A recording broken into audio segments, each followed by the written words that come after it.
Good morning, traders and investors.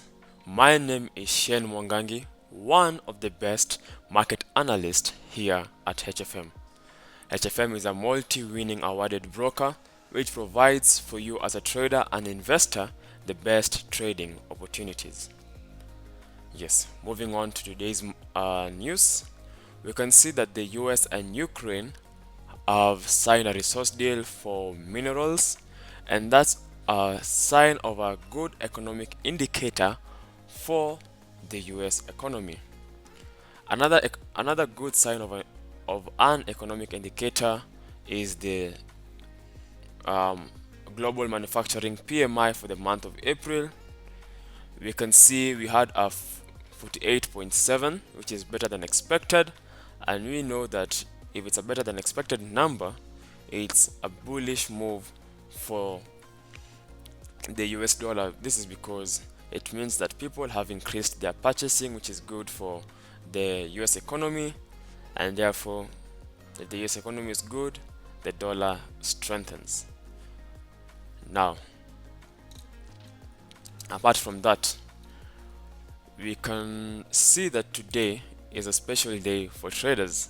We all know that NFP is a special day for us traders, and we're expecting today's news at around in 5 hours time for the NFP news to be released, and we will know whether we will go bullish on the dollar or bearish on the dollar. So moving on to the charts. On the dollar, we can see that we had a 1 to 3 day up move coming into our resistance zone and having a slight bounce off today at that resistance zone.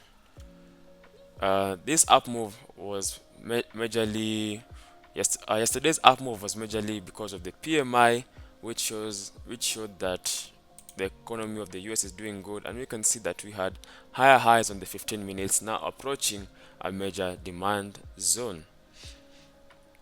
Moving on to the gold. On the gold, we saw that we had a quite range week. 1 2 3 4 5 6 day range days, and finally we broke out yesterday after the PMI release, showing that investors now are shifting from safe havens to move on to currency pairs, the dollar, so that they can invest on the dollar as it moves upwards.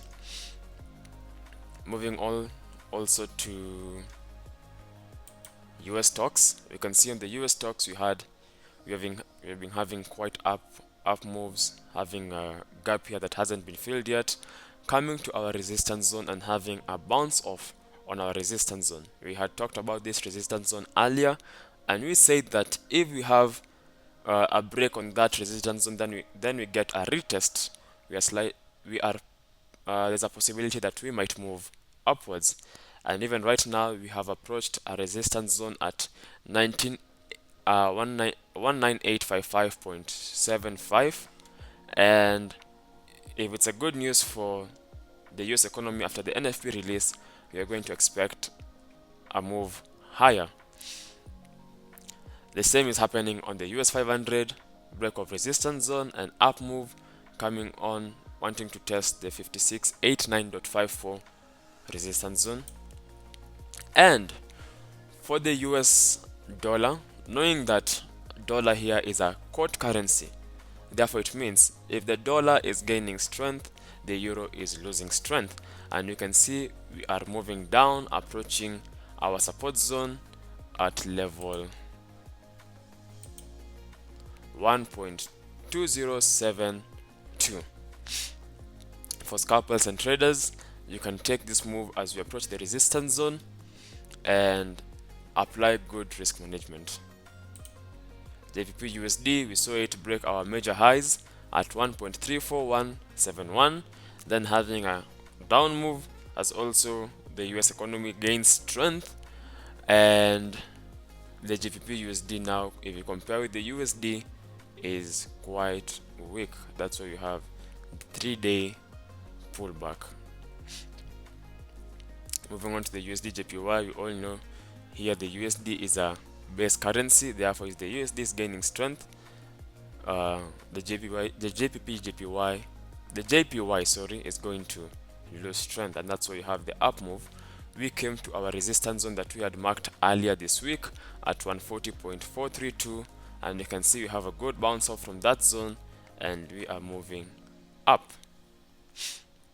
So I think with that said, we have analyzed our major interested assets, both the US dollar, the US stocks, the forex pairs, and the gold commodities. So with that said, my name is Shen Mwangangi, one of the best market analysts here in HFM, and not to forget to say that kindly go to our YouTube page, make sure that you like, subscribe, and don't forget to share. This will help us improve our algorithm and to create better videos for you as an investor and trader. With that said, goodbye and God bless.